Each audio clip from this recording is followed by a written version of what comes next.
Casire. I told you. Lau reclined against a dead tree. Casire watched the humans establish their camp. Vantme wasn't going to let you kill him. I didn't want to kill him. I wanted to shake him up a bit, she said. If you want him to know suffering, that isn't the way to do it. He didn't care about anyone who died. Casire rolled her black eyes at him.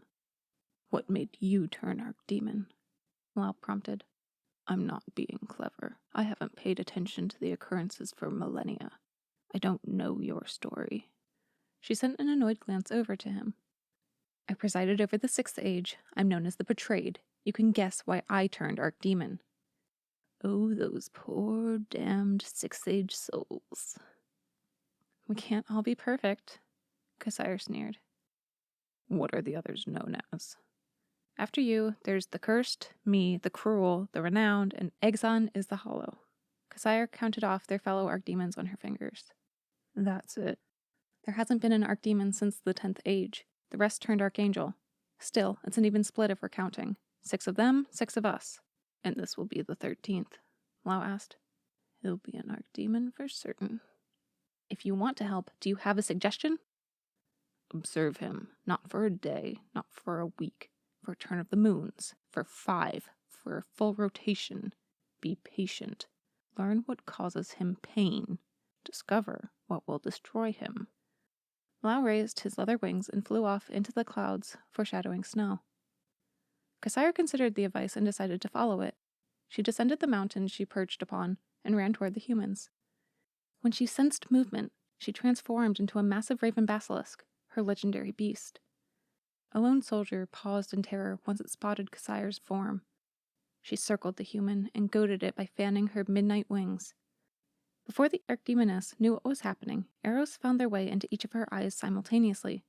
The pain of a dozen generations flooded her. In that instant, she recalled all the eye injuries the humans from her collective had endured.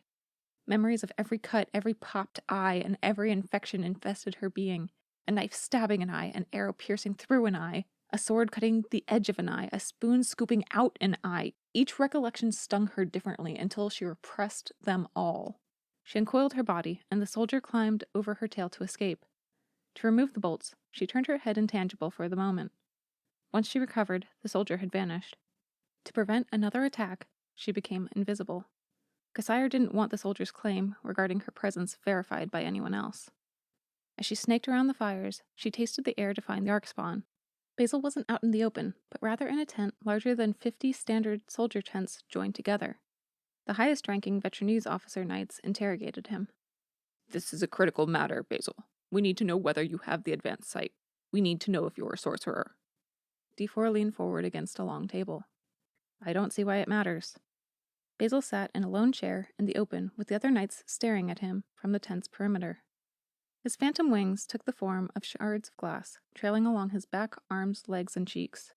The longer the other humans interrogated him, the farther the shards elongated. It matters in how we strategize combating the Rhysogli. The Major General stood upright and paced in a tight line. One of the humans faced her the moment she entered, despite her translucent state. She loathed this human, a healer named Watercress.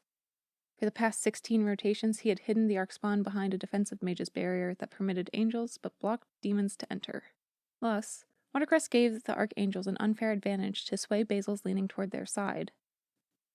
The master had to have been the only sorcerer in the tent. The Archspawn hadn't noticed her. Lacking the sorcerer's sight, he was clearly a mere wizard with no innate magical abilities. If he wanted to leverage magic, it would have to come from the learnings contained within spell tomes. I don't have the advanced sight, Basil said. Your master claims you do have it, one of the men in golden armor said. When the men turned to Watercress, he collected himself and ignored the looming raven basilisk that occupied most of the tent's free space. Then he trusts you with that secret. Basil locked eyes with his master. His shard-like wings grew past the top of his head and lined his arms and jaw, their plumage filled with broken fragments. His master only nodded. Tell me, one man who wielded more authority than the others asked, is there anything in this room right now that you can see that we can't? Only Basil's wings and Casire herself were unseen.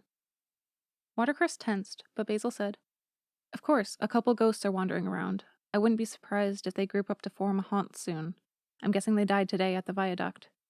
Basil looked to Casire then, undoubtedly because he had recalled his master's prior astonishment at her appearance. Clever boy, but what a foolhardy question. There's no one else in the tent to verify anything Basil claims. His master will agree outright to support whatever lie he provides. Casire realized it was the first time she had seen Basil up close. She studied him, with his amber eyes blindly searching for her. His rich, golden-brown skin was a pleasant hue to set off his bright eyes and dark hair. He kept his head hair short, and whatever facial hair he could grow, he shaved. His peculiar eyes were the most notable features about his face, for his nose was small, his ears bent backward, out of sight, and his brows were unremarkable. Of the soldiers in his friend group, she thought him to still be the most attractive of them, despite his adolescence. D4 continued the line of questioning. "You aren't sure who they are?" "I don't keep company with ghosts. I know my master enjoys that, but I like to pretend that they aren't there. I'm not supposed to have the sight anyway. If I spoke with them, everyone would think I was insane, or they'd learn the truth." As he focused on his words, his wings shrunk. "Fine, we'll take extra precautions then. We'll place a skilled warrior back there with you." "Is there not one already?" a man with a long beard asked. The knight in charge glared at the long-bearded man. "We'll see the situation is taken care of." So far, all that Casire had learned about Basil was that he was willing to lie for his master, and he was proficient at it, almost as practiced as Watercress. Perhaps if she blackmailed someone to slaughter the healing mage, it would devastate Basil in the way she intended, but it was just an idea. Casire jerked from the tent unexpectedly, dragged away into the shadows at the edge of the firelight.